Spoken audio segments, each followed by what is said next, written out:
After doing city stuff for a long time, I decided I actually kind of wanted to do something else. In this case, this was building a standalone MOC, and that's exactly what I'm doing. And today we're going to take a look at the progress of it.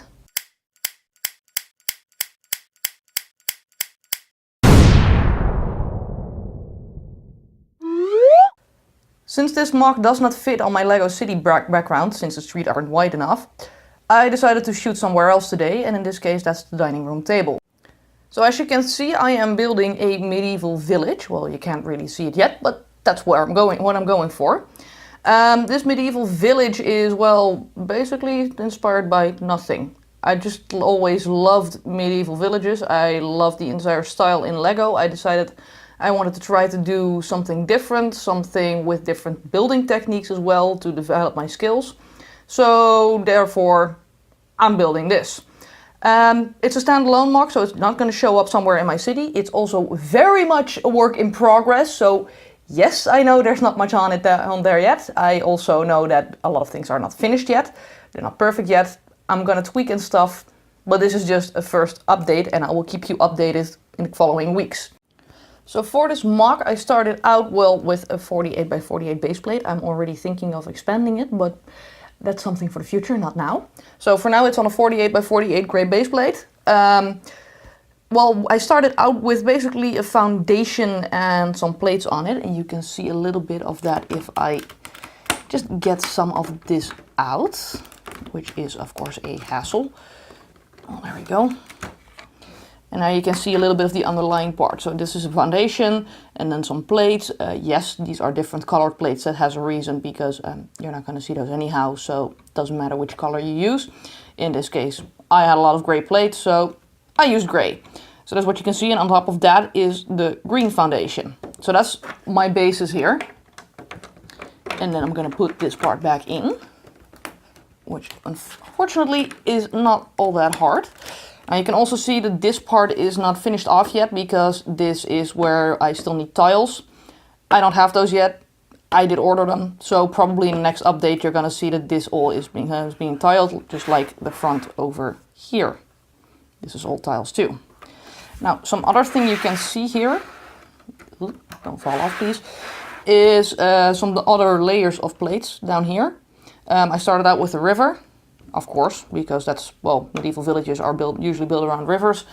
And that's what I started out with. And then after that, I put some layers on top of that. So there is some green here and some brown. Because usually, well, sand next to rivers, that's usually brown. And then on top of that, some dark tan, because I like that color and I thought it would be a good addition. And then on top of that, some more green, some dark green, and not all of it wants to stick. I'll fix that later. Like I said, all a work in progress. So that's what I started out with. A lot of this is not filled yet. I will fill it with stuff. I'm not completely sure what things I'm gonna build yet. I'm just looking on the internet for some inspiration, looking for some stuff I like. So that's what I'm working on. And the first thing you can see here is a little bridge that I worked on. I'm not completely satisfied with this design yet, but what I basically wanted to do was create a flat bridge. I mean, I have another bridge over here, as you can see. There's another bridge. And I like this bridge, but in those times you also had a lot of bridges made out of, well, logs, just tree logs. So I decided it would be fun to actually build something like that in there, a bit of the Roman Empire type style. So that's what I did. Like I said, I'm not completely satisfied with this yet, but this is a basic idea of what I want somewhere over here. So the next thing that's on here is a little house. I actually started building this and then stopped building it because I wanted to rebuild it, and then I rebuilt it again. So this has been rebuilt a couple of times now, mostly because I wasn't satisfied with the roof, or I thought it was because it was too tall. You probably could have seen that on Instagram. But this is where I'm at now. So what I really like about this part is the roof. I love the roof on this building. And that's because, well, it gives you a little bit of the idea of back in those days. Roofs weren't really, well, they were made of bricks sometimes, but definitely not always, especially if you had not that much money. Then this was a good solution. So what I used here is basically some plates. You can see it over here, some plates stacked to each other, 2 by somethings. And then on top of that, cheese wedges. just regular cheese wedges in different colors. Mostly in tan, because I thought that would be a good color for this. With some other colors mixed in there. And I did it on the other side as well. Yes, I know it's a little bit open. If you have suggestions to how to close this, because I suck at this, let me know. Please let me know in the comments, because I really want this to be closed up. So if you have any ideas, bring it on. But you can see I did the roof on the other side as well in the same way. Also, what is interesting in my opinion is how I did these walls. These are all 1 by 1 round plates in different colors. Mostly light bluish gray, but different colors there. This actually is not my idea. I found this on the internet. I found a guide on how to start building your own medieval village, because I had no idea how to do all this, so I needed somewhere to start with. I'll leave a link down there, down to that in the comment, because, well, it's really a good guide. That village also looks amazing, and my village is nothing like it, so don't think I'm copying stuff here. I'm not, but that guy really had some nice ideas on how to do this, and one of the things I saw was walls like this. Now, I did add some 1 by 1 round bricks in there, which he didn't. I did. And some, well, foliage and stuff like that.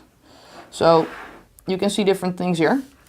But I really like that idea, and I think it worked out really well. I mean, it really gives it something extra, something new. So I really love this building technique, and I had never used that before, and that was the point of building this MOC, doing something different, learning new techniques. This is a new technique, and I absolutely love it. There's already a tree next to it. You can see that. There's one tree. I'm gonna build more trees, don't worry. I'm gonna put those in, but I just wanted something to start with. So there's some foliage in there, not a lot. So the latest structure I'm working on, because the house is kind of done now except for the roof. Again, if you have any idea how to close that up, if you have any good tips, let me know in the comments. The one thing I'm working on now, it is a windmill. Because, well, in the Netherlands you have a lot of windmills. It's actually one of the things our country is famous for. I mean, you think of the Netherlands, you think of weed, tulips, windmills and clogs, basically. Oh, and cheese. But yeah, no, windmills are really something you see a lot down here. I saw them a lot when I was younger. I still see them a lot when I'm on the road. And I really think those are awesome structures, so I thought it would be a nice thing to add to this village. As you can see, I am far from done. I ran out of bricks, so this is how far I got. There are more bricks underway, so hopefully next week you will see, well, at least a little bit more finished building. What also intrigued me about windmills is they are round, and with Lego, of course, it's hard to go around. I mean, all the bricks are made to go straight, not round. Fortunately, there are some techniques to actually do go round, and I found those, and I love this. There are multiple techniques, but I really like this one. So basically what you do is you get a 1 by 2 brick, and then a 1 by 1 round brick, and then another 1 by 2 brick, and well, you can just keep that going. And you stack those next to each other, and with this structure, because if you put a 1 by 2 brick like over it like this, and another 1 by round brick, and etc., you can actually curve this. You can make curves in any direction you basically want until it breaks. So this is a very good way to go round. And I actually like how it looks, so this is where what I went with. One thing you do have to keep in mind is you do need to attach it to, well, the floor, of course, to the base. And in this case I used jumper plates. You can see one underneath here, this white one. I'm going to change the color, but this white one is jumper plate, a 1 by 2 one. And this way you can actually attach the bricks down there, and if you just put some tiles underneath there, it'll be fine.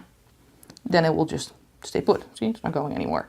So this is fine. So, well, the doors are still coming in. I'm going way more up, of course. I decided to do this one bit in the background because mills are usually larger, higher mostly. So I decided, well, let's do this in the back. This is also why I'm thinking of making it bigger, because I don't really have a lot of space in front anymore. And I don't want to make it too crowded. So maybe one more thing over here, and then I'm probably basically full. Maybe some nature over there in the corner, like over here somewhere. I don't know yet. If you have any ideas on that, comment it, definitely. All tips are welcome.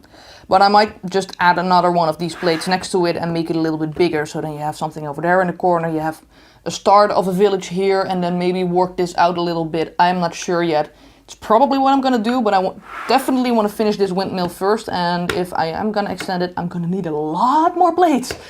So I'm not sure yet. Definitely not now, at very least. What I have decided is behind this I'm gonna make a little cornfield. I already ordered bricks for that.